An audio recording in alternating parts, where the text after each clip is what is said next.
Hey, it's Sonia, and welcome to the SMARTA Podcast. Today on the SMARTA Podcast, I'm absolutely thrilled to welcome Jacqui Clarke, often called Australia's best kept money secret. Now, she's going to teach you exactly the 3 money mistakes holding you back from finally getting those financial goals that you've always dreamed for. Today, we're going to talk about all things. What percentage should you start investing? Should you start saving? How to actually get more money in and become more aware on your actual finances. Taking customer calls at her family's plumbing business at just 10 years old to becoming a trusted advisor to some of Australia's wealthiest families, Jacqui's journey is as grounded as it is inspiring. Now, she's the person high-profile clients turn to when money feels complicated, too emotional, too overwhelming, or simply just too much to manage alone. Now, Jacqui brings clarity and calm to financial chaos, helping people make smart, confident decisions about their money and their lives. She's the author of the international award-winning book, Stop Worrying About Money, Start Planning Now to Secure Financial Freedom, where she empowers readers to take control of their finances, align their money with their values, and prepare for whatever life throws their way. Now, Jacqui is a truth teller, a confidant, and a conscious when it comes to all things financial, and today, she's here to help you and me stop worrying about money and start living with confidence. Here's Jacqui Clarke. Jacqui Clarke, welcome on the SMARTA Podcast. It's great to have you on here. Hey, I'm super excited and it's a real privilege to be here, Sonia. Thank you. Absolutely. I'm super excited to find out more about finance. You're advising Australia's wealthiest families. So if you could talk directly with the person listening right now, what are the 3 most important takeaways? I think the key things are that your financial literacy is critical. So don't ever stop understanding money. That's probably the first thing. The second thing is we all have a job to get our financial house in order. And I think that you need to do that regularly and regularly review that. And the third thing is try and avoid the top 3 money mistakes, which we can go into detail of, but I'd love to cover them and I think we will as we go on today. So make sure we come back to that. What would be your first mindset shift that people should make when it comes to money management?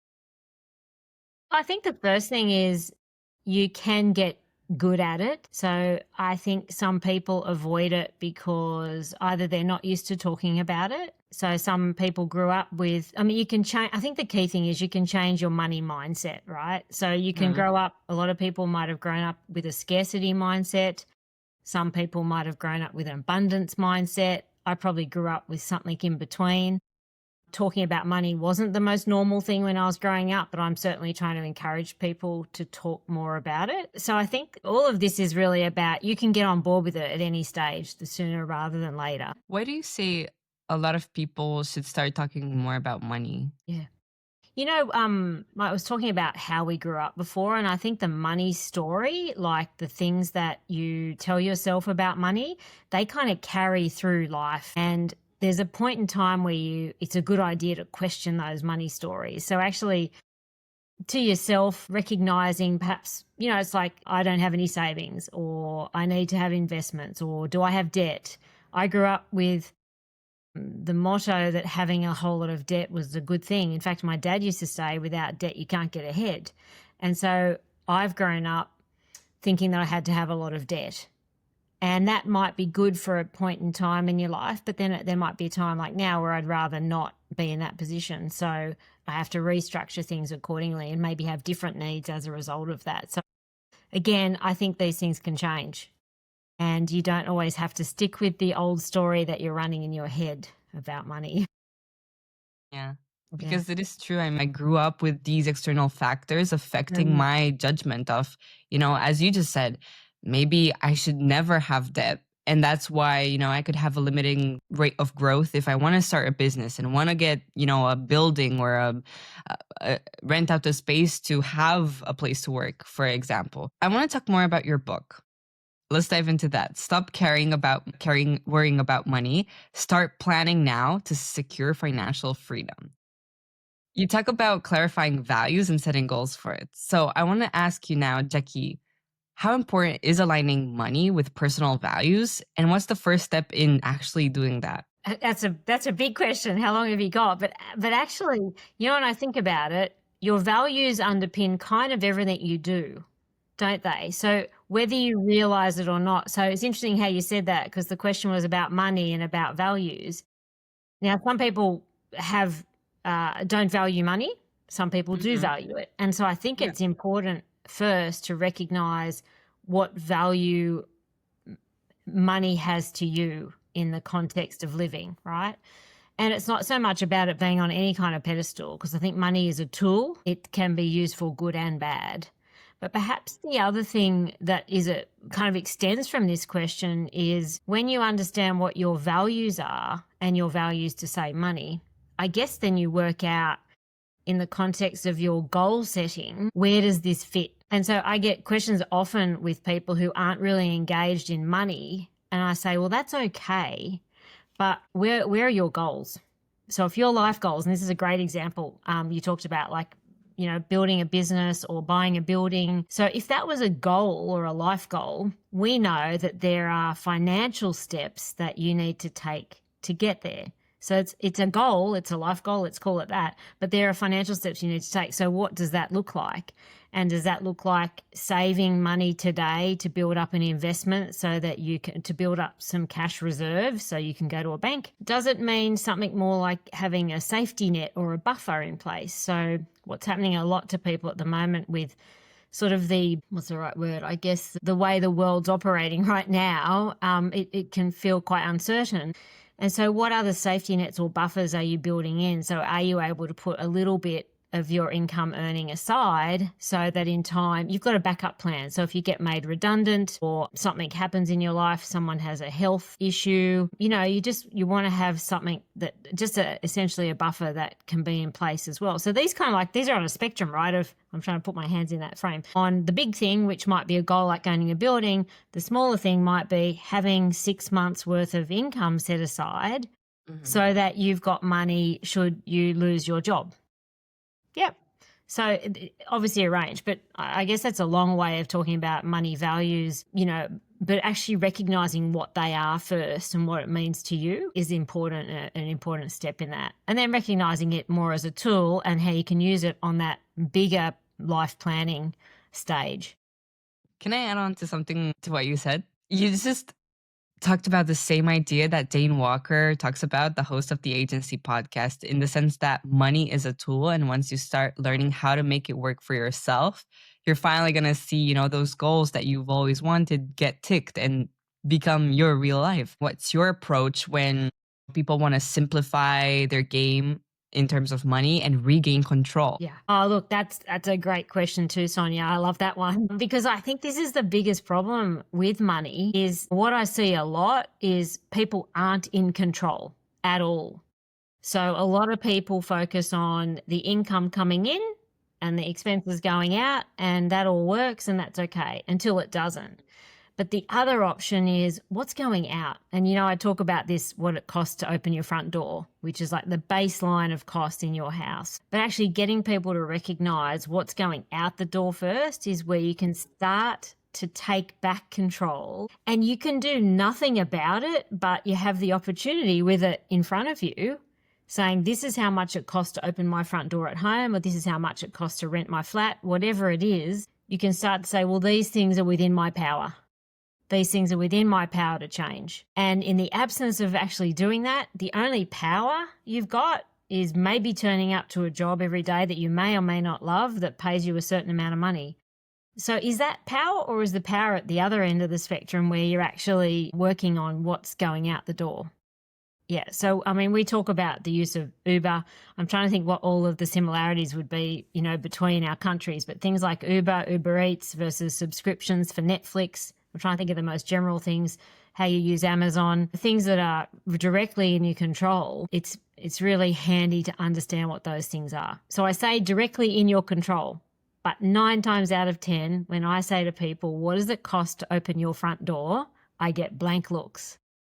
Yeah, there's usually an accountant like me in the room who says, I know. And I'm like, yay, there's 1 in 10. But that's just a really empowering way to start. And you have to know your numbers, especially for teenagers. To take it back down to my world, I think I can ask you for some advice, especially for the people that are just starting out. So maybe they're going to their next milestone at university and they've been told that traditional view of buying a house and building a family, but the economy is no longer structured for Mhm. their benefit in that way anymore.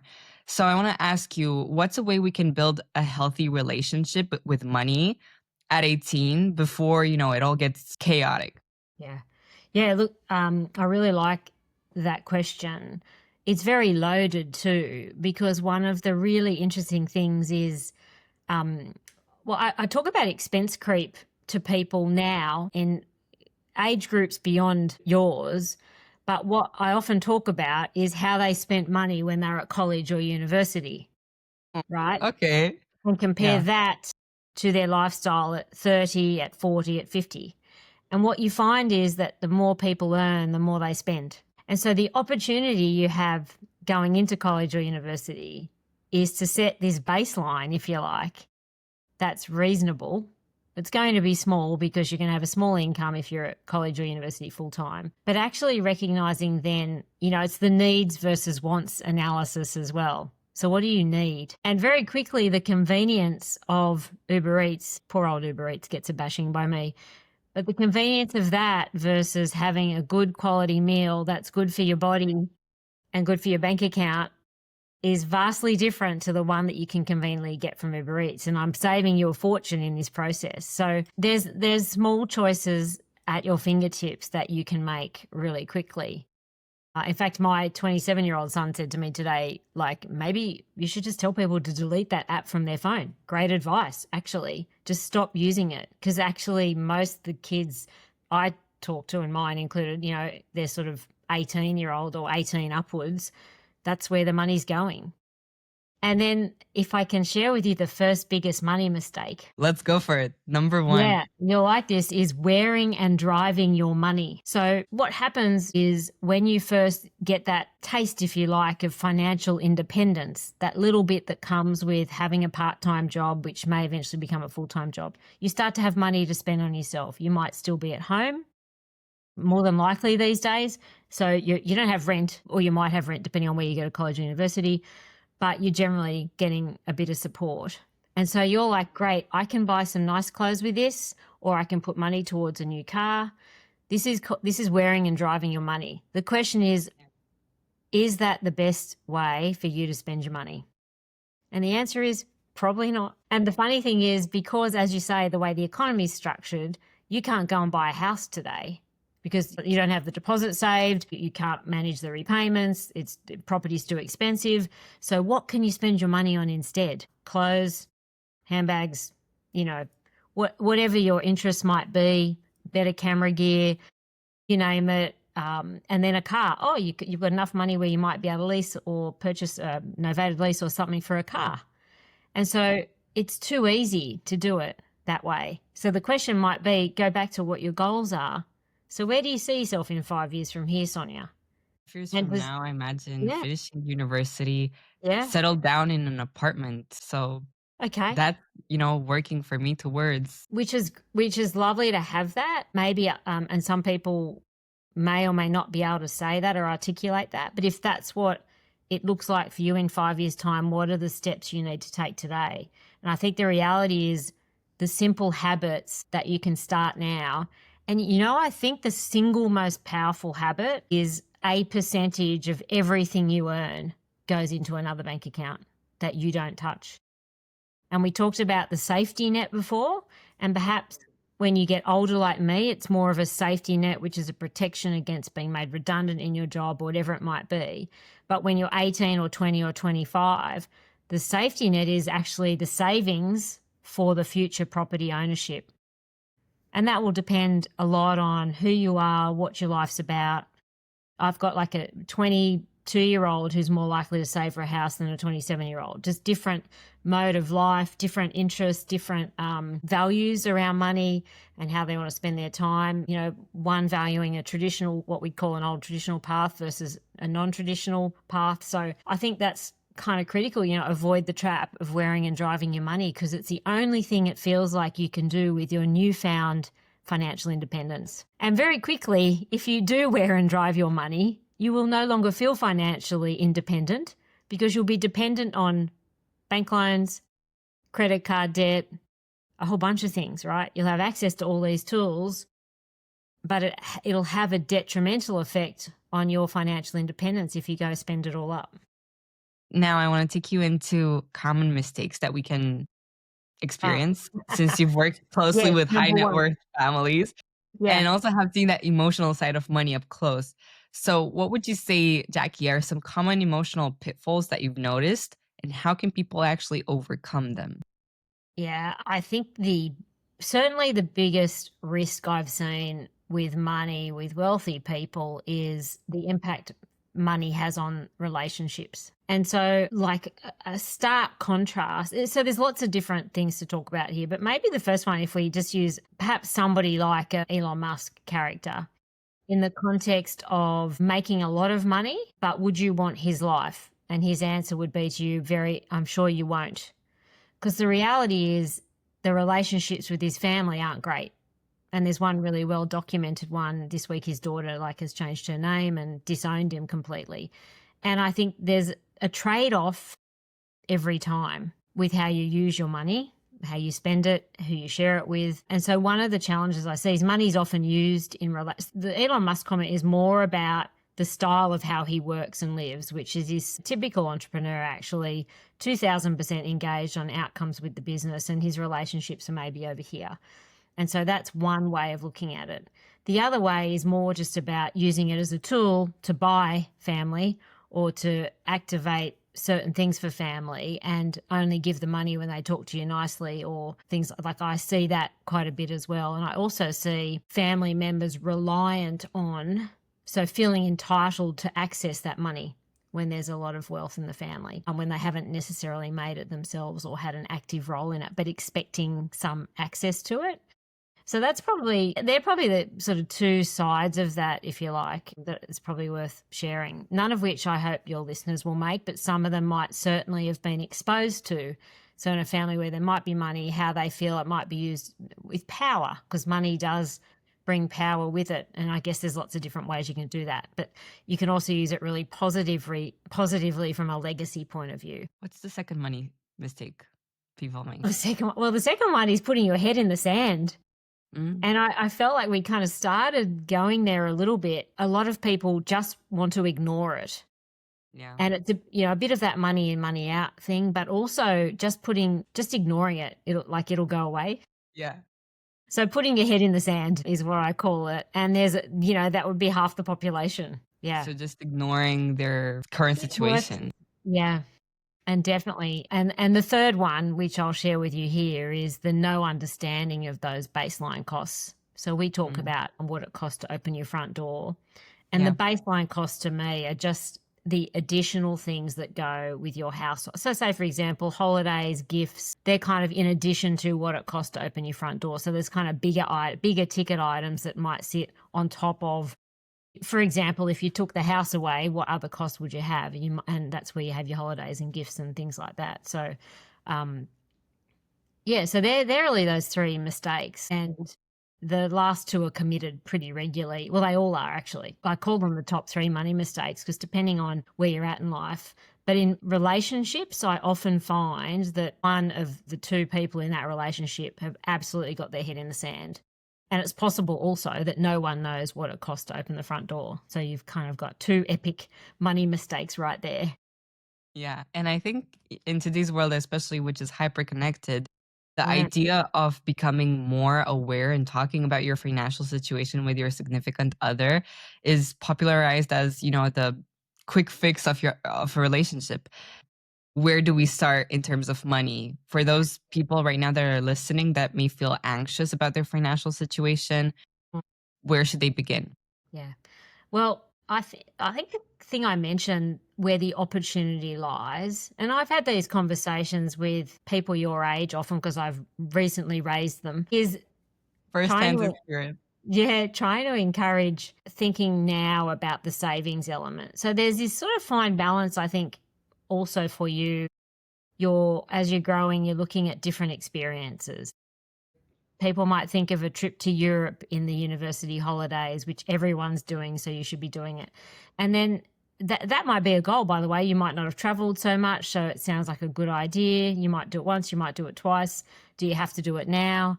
Do you do it now before you have a family? You know, 1,000 questions. And I guess you've got to roll with that a little bit. You come back to, though, doing the savings process, which is committing a percentage of every dollar you earn to set it aside. Because if you look at the opposite end of the spectrum, what we're trying to do is create income that is generated from our investments, not from us showing up every day, not from me and you turning up every day.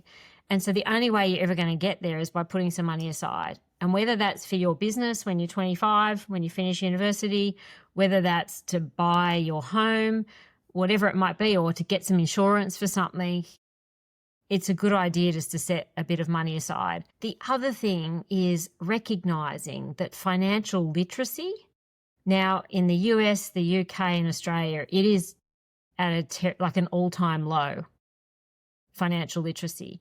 And in young women, I think the statistics in Australia, for example, are 74% of young women do not understand basic financial concepts. I hate to say it, but 54% of adult women don't either. And men are only 10% different to that number.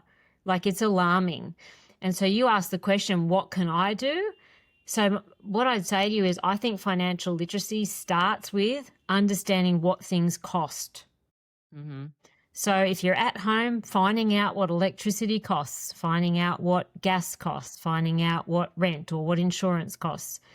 Start there. Then what does a mobile phone cost? What does internet cost? Like, all these things potentially provided for you at home. Just build your awareness around some of these things, because we could say, I need to go and understand what ETFs are, or go in and like what are bonds, and go into the financial markets. I often say to people, read the paper. Read the newspaper. Now, you read it digitally, of course, but you can read financial, you can read the Financial Times, whatever it is, just to build a base level of literacy, financial literacy around some of the concepts. You don't have to be an expert in that. You can have people in your personal finance village as you get older that can help guide you in these things. Listen to podcasts like this one, just at a base level, right? Which is saying, do you know what things cost today? That's a good start. Do you understand what financial tools are available to you? Have you accessed, is there an app with the bank that you're with that breaks down how you spend your money? There's 1,000 apps for breaking down expenses and understanding what you're doing, all of that. But it actually begins with, what do things cost? Yeah. And then perhaps the other opportunity then is looking at that 5-year horizon. Now, I think we can all do this regularly and review it regularly. Review it every year in January is what I typically do. But basically look at what the 5-year, what age am I going to be? What things are likely to come up? Everything changes. I know that. You know that. But at least we have a little bit of a North Star in our planning to help us think about, well, why aren't I having Uber Eats? Or am I not going to go to Europe with my friends this year? I'm not because of X, Y. I've got a reason. But if in the absence of a reason or a plan, what are you going to do? You're going to go to Europe every time someone asks. You're going to go out and have drinks or not, whatever it is. So think of it as goalposts, or bookends. We're just putting something around how you spend money, I think, is a great start. And you got to start, like, people like your age group transitioning into uni might be earning, a maximum $500 a week, like in any currency country, maybe 1,000. Maybe $150, whatever it is in currency. And so you've got to be smart with that money. And the only way to be smart with it is know how much things cost and really document where you want to spend it, and make sure you've got a savings plan in place to work towards a future investment. So that's feels like the Jacqui Clarke lecture on how to kind of become financially independent and build your financial literacy from the age of 17. There you go. Yeah, anyway, I think it can only help. The test next Monday. Yeah. Be prepared. Can I stop you there? Yes. Really quick. And take you back to the term safety net and emergency fund, and Luca Caruana's idea of happy money fund, which is a certain amount of money that, you can dedicate to guilt-free spending. You've talked to me about a certain percentage of your salary being directed into your savings every month when you get the salary. Can you do it like a general percentage, whether they gain 1,000 or 100,000, what goes into the savings? Yeah, absolutely. I mean, you should target 30%. So Hmm. this is interesting because I'm glad you raised that point. It's really valuable to have multiple accounts, but not too many that you might forget they exist. I'm a big fan of the automated transfers as well, right? So you're setting it, your pay goes in, rent or whatever goes out, and the money then gets transferred to the savings or the fun account. I think it makes sense to have those. And the more discipline you put around it that suits you, like what's going to work for you is important here. But I definitely contemplate that. But I like to think of savings at 30%. That's a big number. And you might do the 30%. A lot of people now with if they've got a mortgage would not be able to do that.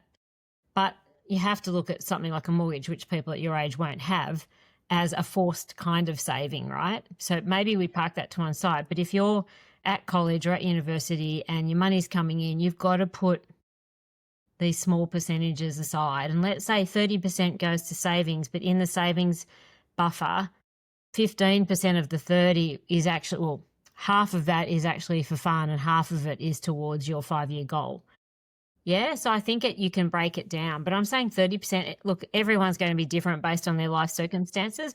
The one thing that is important to recognize, though, is right-sizing your life, Sonia. So if you leave home to go to university and you decide to live in a waterfront apartment as opposed to the 28-story university dorm with multiple people, there's going to be a price difference. What's within your means? And I do talk a lot about people living within their means. So if we said, in order for you to do that and have savings, what would actually be right for you? Yeah. So that you don't come out of university with no savings, right? And you're at the scratch starting. It's not uncommon, right? But most of the time I think people now are coming out, I like to think, with savings if they've managed it well enough to have a little bit set aside, because then when you hit the road and you want to get a job or start up a business, you're going to need cash. Yeah. So I think, look at your own circumstances, but think, what does living within my means look like? Yeah. I want to talk to you now about truths that are hard truths related to money, because you sort of build this reputation around saying hard truths that clients need to hear. Yes. What's one truth about money that people often resist in hearing that they really actually need to sit down and accept? People get very anxious about it. And if they're not used to talking about it, they avoid it. Yeah. And the hard truth is, most of the time when I ask people to do that open the front door cost, they resist that. So I think it's actually it goes back to those money mistakes, but putting your head in the sand. You have to really be confident that you can navigate your way. So I say anything you do, anything that's wrong or a mistake you've made, you can navigate your way out of it, but you need to own it first. So own the mistake or own the position you're in and then move forward. And I think that's where the opportunity lies, but you have to be prepared to draw a line in the sand and say, okay, that was then, that was me there. I'm in a different phase of my life now. This is how it's going to be going this way. And I think if you, again, set the goals up in that framework, you've got something to focus on and target towards. And I think that's where the opportunity lies. But really, it's like the cold, hard truth. You've got to open your eyes. You've got to be confident that you can navigate, whatever life throws you up or down, and recognize that where you're at today is not going to be the same place you're in tomorrow. Jacqui, can I set you up for a challenge? Okay, let's do this. So what I've got for you is a 60-second challenge where you're going to talk about stop worrying about money and pitch it to the person listening right now in 60 seconds. Right. Time starts now. Right. Pitching the book? Stop worrying about money? The book. Yeah.